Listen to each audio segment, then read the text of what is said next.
what that was to hide it from people who were trying to take a look at his books. But it's just, that's what I mean by black box. You never know what games these guys are playing. Like they say, oh, here's sort of like the rough estimate of our balance. To like, if you're Alameda Research and you're funneling money through a personal investor, that I think is the problem. They're around, right? Kevin O'Leary's in. So you kind of think you're swimming safely with like other savvy investors. And that's what ultimately gets you to buy in. Bernie Madoff is very similar. This stuff went down. And a report comes out from CoinDesk where it shows FTX's balance sheet. It shows actually what tokens they have. You know, for one of the first times, it was kind of all these other guys buy into him. Right. And then they themselves are kind of also looking at each other, being like, well, that guy did it. Like, what? It's the hottest deal. So when I see something like that go down, I'm like, how did he get Steven Spielberg? You know, how does someone like a Bernie Madoff or Sam Bankman-Fried, how does he get these people to do this? Sam goes, oh, you won like our battle.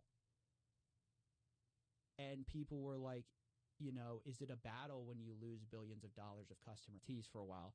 But like, so I eventually like pivoted into this crypto direction and learned all about that. But it started just from a curiosity about scammers. And I wanted somebody to say balances. But oops, did I tell you about this $10 billion account? Like, I forgot. It's so silly. It's, yeah. You find, like, the house always wins, right?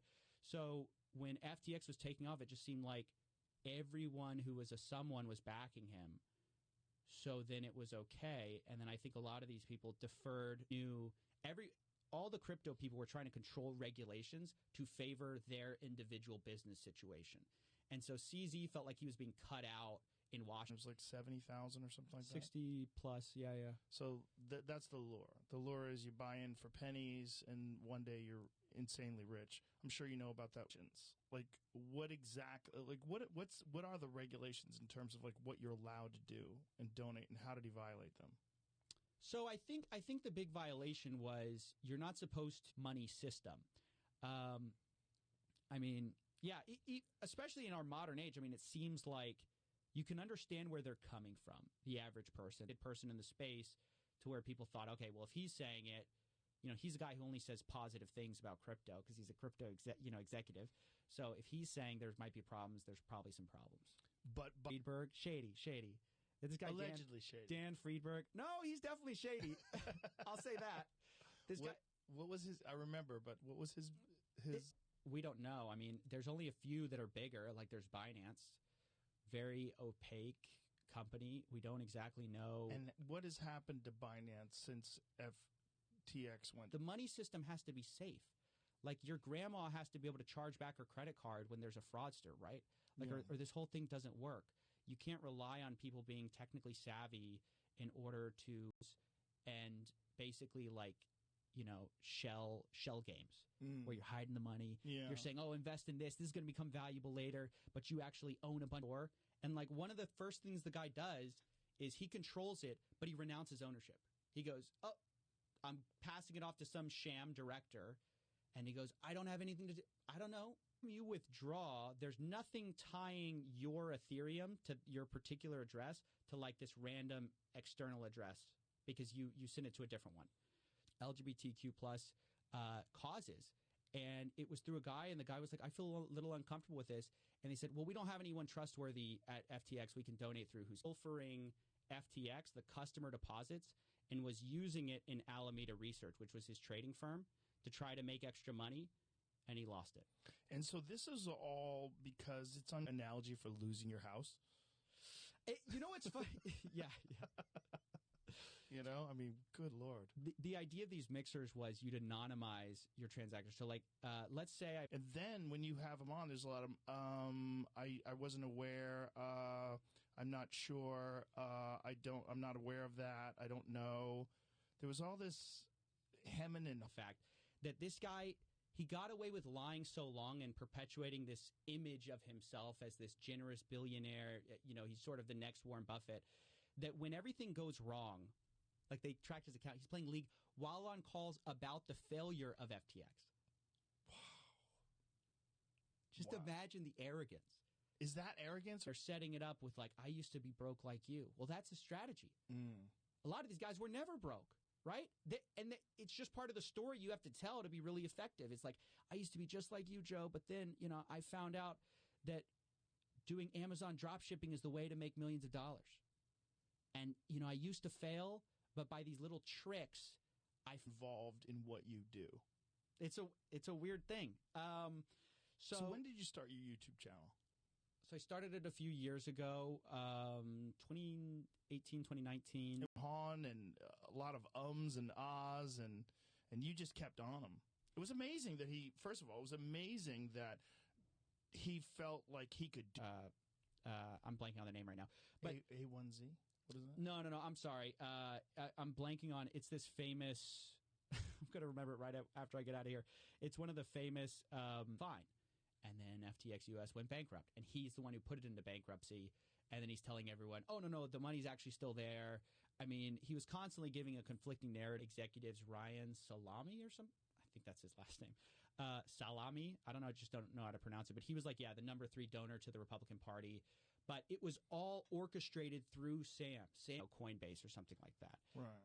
So FTX launches. Let's start with who Sam Bankman-Fried is. He's kind of at the center of all of this. Sam Bankman-Fried is this guy who he's the son of 2 Harvard lawyers. With just put a bunch of garlic cloves in the pot. I still remember our house like reeked. She would put 60 cloves of garlic in a stew. Regulators, when he was trying to impose regulations or encourage regulations, how could that have benefited him as opposed to Binance? Like what could they have possibly done to make it easy? He's one of the leaders at the NASDAQ. I mean, he was one of the go-to guys. And so you thought, well, I invest with Bernie, like I can't lose. It's like almost, betting on the house. I mean, so it's like things are good for now. Yeah. You don't know. That was the problem with the FTX. Like they had hidden all their numbers. Like Sam had left. And ultimately, because they had lost billions of dollars, it left billions of dollars in credit claims, basically. They didn't have the money. Give you this yield. He starts explaining like this thing that sounds exactly like a Ponzi scheme. And so ultimately, Matt Levine's like, yeah, this doesn't really make a lot of sense. But again, it stopped short. That's the issue was FTX's problem was not CZ. Ultimately, he's kind of the guy who like pushed over the house made money and go start trading with it. Unless, obviously we have FDIC insurance, stuff like that. But like they didn't have that. They just take your money, go trade with it. And that's where the disaster started. Where he broke that showed that maybe they're not as healthy as they should be. There would have been a run on the banks and people would have found out. It's just like, when are they going to find out? He happened to be the final straw, if that makes sense. So someone would have where's the money? I don't know. But he controls everything. And so it's like this is the tactic of these offshore companies is like you put your issue is that anytime there's demand for withdrawals, you're going to encounter problems. So it was going to be inevitable anytime any store. And ultimately, one of the ways, like even some of the candidates they donated to were through like a third employee we didn't even know about. And they were like donating through them for like all these to their other friends. They're all saying it's okay, let me put money in. And it's just a huge case study that just because other people are the CEO as of 2020, he hands it to this a girl he actually had a relationship with, Caroline Ellison, right? And she supposedly controlled it. He said she did. So they were paying everybody to promote this FTX crypto exchange. And the idea is this is the next big thing, right? And this is where you're going to make money. Launches FTX in 2019. And that's a crypto platform where, honestly, you can make a lot more money than just with a trading firm. So FTX quickly skyrockets in popularity. Assets, you can check yourself. Like, I have $1 billion in USDC. Well, that's great. But it doesn't matter if I have $1 billion in crypto, Bitcoin, whatever, if I owe $2 billion. Right. That senator's office reached out to me. They're like, what do you think about this? And I was like, I don't know, man. You guys have to, this is y'all's thing to figure out. Ultimately, y'all. And why is so much of your balance sheet made up of your own tokens? It's a big question. So one of the things that FTX had done and a lot of companies were doing at the time. Right people in charge who are going to take the fall, you resign, and then you blame it on them later when everything goes wrong. His problem, though, is Caroline Ellison flipped on him. So she definitely flipped on him. She was smart. Yeah. She cooperated of was going on. Now he's still like trying to say he did nothing wrong. He maintains he's innocent. And right now, actually, the big like kind of scam, like you have $1, I'll let you trade with $100. And that's going to be like one reason you come to my offshore exchange. I can offer you more leverage than the guys who are like, there was already all this worry in the past. That summer, there had been a bunch of companies that collapsed, and people had never thought FTX. It was kind of the first time anyone thought FTX could maybe not have the money. And it's like sort of what's left after the guy who kind of was spearheading this bill like was a fraud. It's kind of tough. I was actually randomly like the fact that they were all living together and fucking each other in this giant penthouse, this $40 billion penthouse. The things, it's insane. It's really, I almost wish. Don't invest. Like that's a bad idea. People were calling bullshit though, just like they were calling. There was a few people that were wary that were calling bullshit on Bernie Madoff, and there was a few. There's some of these people making hundreds of millions of dollars. People are miserable at the end of it, and nothing happens. And that was the start of my show. So you start just doing lack of regulation and the ability to send peer-to-peer, which means like you and I can just send money to each other directly, no middleman. There's also a really huge opportunity for fraud, scams. Put like let's say I have Ethereum, one Ether into this mixer, right? This pool of money. A bunch of people are putting one Ethereum into. So he decides to donate dark to a Republican, like to Republicans. And part of the accusation is he knowingly did this through one of his, eventually got paid out like $2 billion. Whoa. Yeah. Some of it was in this FTT token, though. So they have a bunch of FTT, right? And so it's like November was when all 5 minutes or 3 minutes. So I don't want to give off the idea that like there's nothing here. But the problem is that with it's a strange time, man, to be covering crypto, because I tried to tell people for years that this scam problem, this fraud problem, this Coinbase, it seems like they're, legitimate, but so much of the problem with crypto is we don't know how much of this stuff is money laundering. We don't know how much of this stuff is like somebody found out about this God mode, and so the lawyers like, how do we basically cover this up? Dan Friedberg's like, how do we, what do you want me to do? And he's like, hey, because every day it's getting less valuable. So the question is, what do you do if you're in that country making money? If you want one guy who lost a hard drive and who's paying people to go through a landfill to try to find his hard drive because there's billions of dollars worth of Bitcoin on that hard drive. Yeah, people lose their. I have 2 employees, and both of them are overseas. Like one of them's in London, one of them's in Ukraine. And so for me, I have to pay them, and I have to do the whiz kid who you listen to him talk. He has an answer for everything. He's so articulate. He's so knowledgeable. Like I listened to previous interviews before he got busted. Calling that a fraud early. I have a buddy of mine. He goes by Dirty Bubble Media on Twitter. He's like one of the Anon Twitter accounts. He was calling it a fraud. You put $100,000 into this little mixer, and then it sends $100,000 out later, and nobody knows where that money came from. What is a mixer? How does it work? It's interesting. So the most famous example is Tornado Capital. It is inevitable. So something to understand. FTX was insolvent long before it was realized that they were insolvent. Right? So that was going to undo sort of everything. Like if you don't root out the scams, you don't find ways to solve that, this is never going to work, because if you're want to store your money somewhere else, how do you store it? So there's this idea of like these alternative currencies that are kind of interesting. And then there's some arguments that like, hey, if you're someone like me, as the son of Harvard lawyers, we just sort of can't lose. And nobody paid attention to some of the red flags that were going on until ultimately it was too late. It turns out he was that these basically nerds in cryptography thought of, which is It's brilliant. I mean, it is brilliant because it is basically, it's almost impossible to trace.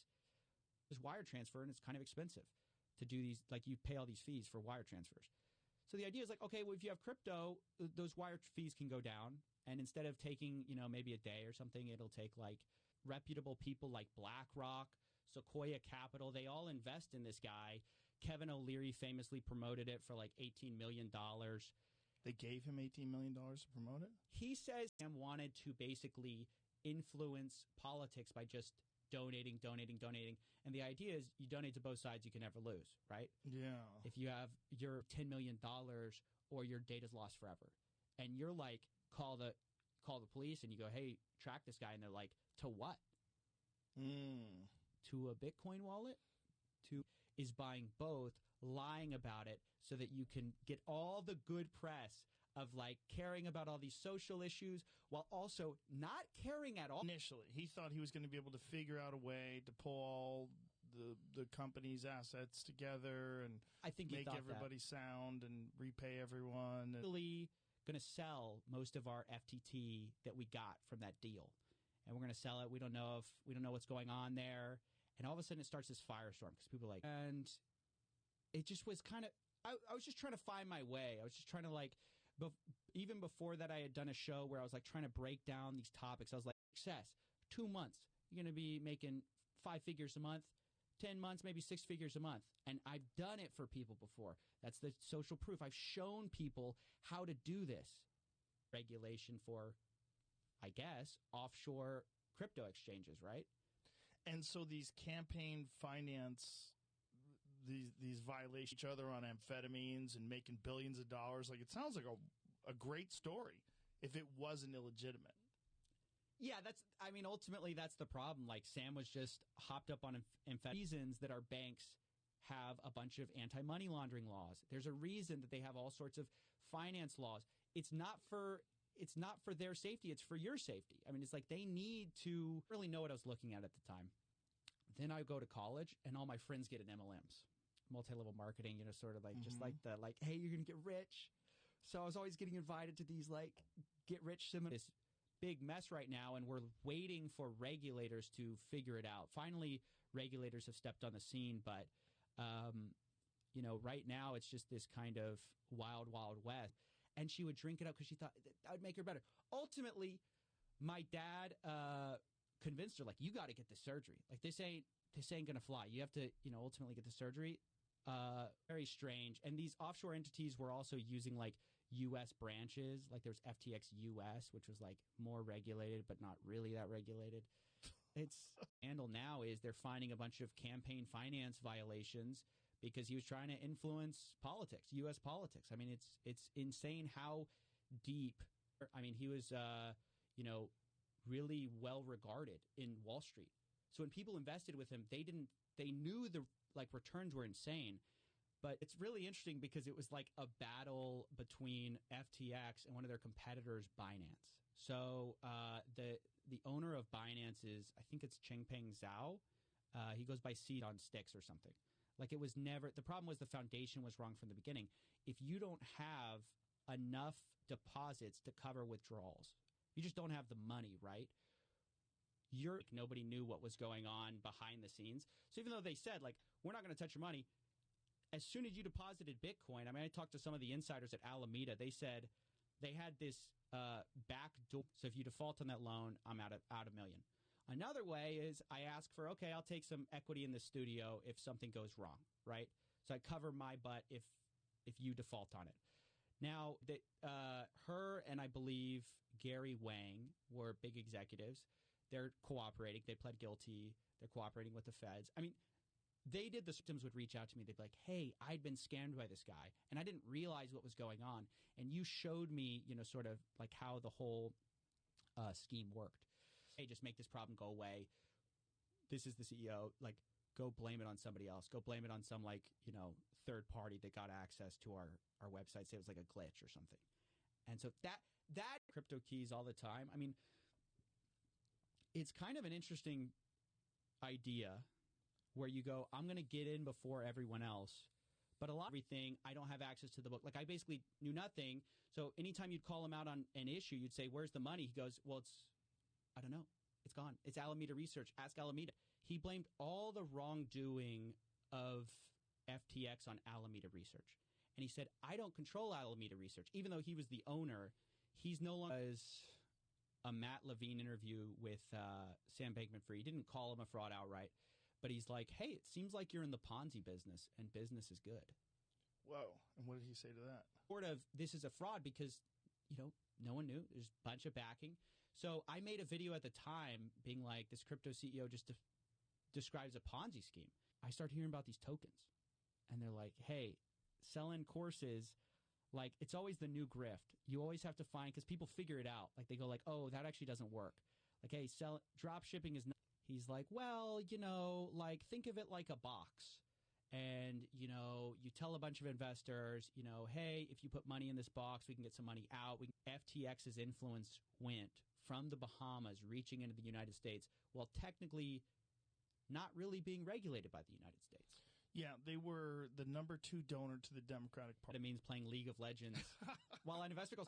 Like, at the time, that was seen as this charming, like, genius thing. On calls. On calls. You could hear even actually from the, the arms of one huckster to another. Like, it's just like it's almost to something worse.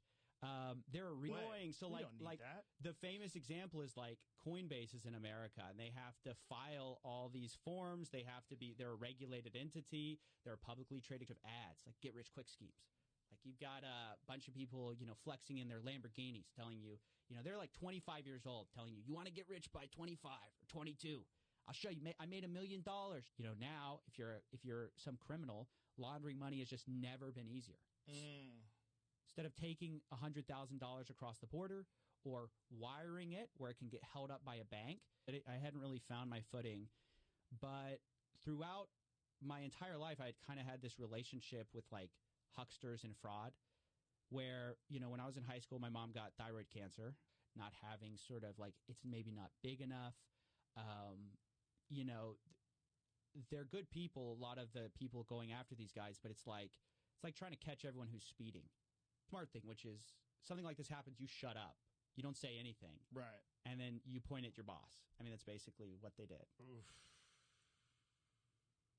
Which they for sure did stuff wrong to. Party. That's right, but also to the Republicans. This is what's wild. So yeah. Sam knew publicly in our current American climate, like, it's amazing that things with this amount of money can get this far sideways before anyone knows what's going on. This is the problem with offshore accounts and stuff. I like really taking that. I mean, maybe some of them were taking it seriously, but not enough. So if FTX didn't encourage regulation and CZ didn't get upset at that, fight, like one of the best ways to fight crime is at their wallets, like take away their banking. And crypto has just really revitalized that because regulated, like if he was doing this, like Coinbase can't do this. Is that correct? Yeah, Coinbase is much more heavily scrutinized. They actually have to file with the SEC. How does a guy like that not wind up getting indicted? I ask myself that every day. There's so many. Is it a matter of time, or is it FTX said in their terms of service? So one of the really big problems was they actually weren't doing that, but nobody knew because nobody had to look at their books. Like it was very opaque. It wasn't a scam. I've said this before because I root for nerds to like be that successful that you just completely living outside the norms of society, just fucking. Yeah, tokens like is the individual. You can think of currency, right? So it's like the individual. So Bitcoin is. You have Bitcoin. Then you have it's one of the cryptocurrencies. You have Ethereum. Never understood how Bernie Madoff got people because it seems so preposterous. And then I fell for something very similar. And what I noticed with all of these things, the thread is, why not? Like there were just no adults in that room, and like the few adults that there were like, they had like a criminal lawyer. Well, anyway, I don't think he's actually been convicted of anything. I shouldn't say that. They had this guy Dan Dark, where it's like you can donate through super PACs, political action committees, and you can donate as much as you want, and you don't have to be. Your name has to appear nowhere. And so that's actually ultimately going to find out what we're doing here. How many more of these are out there in the world? As big as FTX, gay. So like, can you do this? So someone had to be gay to do it? Like, no. Basically, they were like, we need someone trustworthy we can trust to do this. So hey, you're going to be the guy. Like, if you're from this one, you're not okay. Or I might say, hey, like CZ has connections to China. Like maybe that's a problem. Or CZ has connections to here. Maybe that's a big deal. So before, it's like if I send you $1 and then you send that dollar on, we can easily trace that back to me, right? It's like here. But if I send $1 to you and everyone's sending you $1, and then you're sending $1 to all, I don't really understand what's going. Like the FTX thing, for example, is the best one because I was so in the dark about this thing. I was like, "What is happening? Like, what are they doing?" Try to break it down for us. Like, first of all, did you interview him before the scandal? No, not before the scandal. So it's like as it was going down. As it was going down, he goes on all these Twitter spaces. He doesn't want to. He's doing interviews with that very treatable kind of cancer, and she's fine. But at the time I watched her as she's like, gets this diagnosis, gets swept up with all these hucksters who are telling her that the way to treat thyroid cancer. And probably overly confident. Yeah, it's pretty clear he didn't see like the full scope of the situation, especially at first. It seemed like he thought, he was like saying FTX US was, I'm this guy who's going to maximize good in the world. And that was his reason for working all the time. I mean, that's the justification to be hopped up on amphetamines. It's like maximize productivity, maximize human happiness. Yeah. So by the third interview, I'd studied him and I said, okay, how do we get down to FTX's responsibility in this whole thing? And I kept coming back to, it was the terms of, you have Dogecoin, you have SafeMoon, you have FTT, which is what FTX was using as their native token. So a lot of these guys, you'll start a crypto exchange. I'm a millionaire by the time I'm 23 years old. Just buy my course. My course is, $2,000. Pay me $2,000. I'll teach you to get rich quick. So something, because I was just like, why does this make some people tens of millions of dollars and nothing happens? Why are they bring on people like Tom Brady to promote it? Larry David in the Super Bowl, they kind of get buy-in from all these big sort of names and also reputable. Is the experience of the lawyer that FTX then hires is like being complicit on a leaked private call, trying to cover up this God mode scam, TT. So it looks like, if you just look at their assets, it looks like they're covering their liabilities. They owe customers $10 billion. Looks like they have $10 billion, but like located out in the Bahamas, which is a great place to put your... Why do they do it in the Bahamas? Because it's unregulated. So the problem with doing stuff in the United States, companies, so they have to report everything. So if you're offshore, you can kind of not do any of that. You can play fast and loose. And, for some people, they think that's better. They can offer, let's say, like 100x leverage. And so now it's trying to be sorted out by the guy who literally unraveled Enron. And he says, this lawyer goes, it's worse than Enron.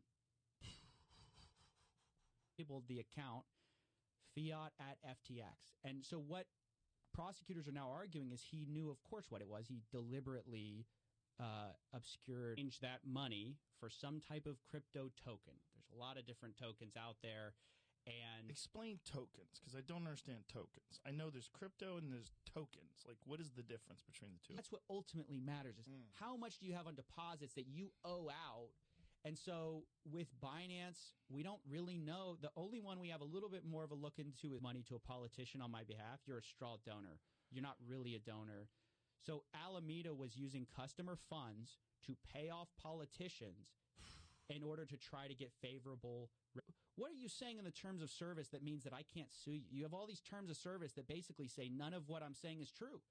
Like they say they can get you rich in the sales pitch, and then you can take that money and you can send it to what's called a mixer, which is this like fancy language for a way to like anonymize your transaction. Like you put it at the end when you're like ready for this thing to go down, because I know as soon as I get on, it's going to end pretty quickly after.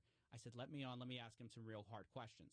Because all these guys are like, Sam, we're basically screaming about, all these scammers online. And unlike my previous work, which kind of had resonated, like it had gotten all these other wallets, that it's impossible to know which of those new wallets my dollar's from. It's like it's just crazy. It's a crazy idea. Crypto Ransomware, yes, yes, 100%. Because before it was like, okay, you need to use like Western Union or sort of one of these places where you can kind of send money without too much scrutiny. You know, there were things that were coming out like questions about, you know, okay, they say they have all this money. Where on chain is it?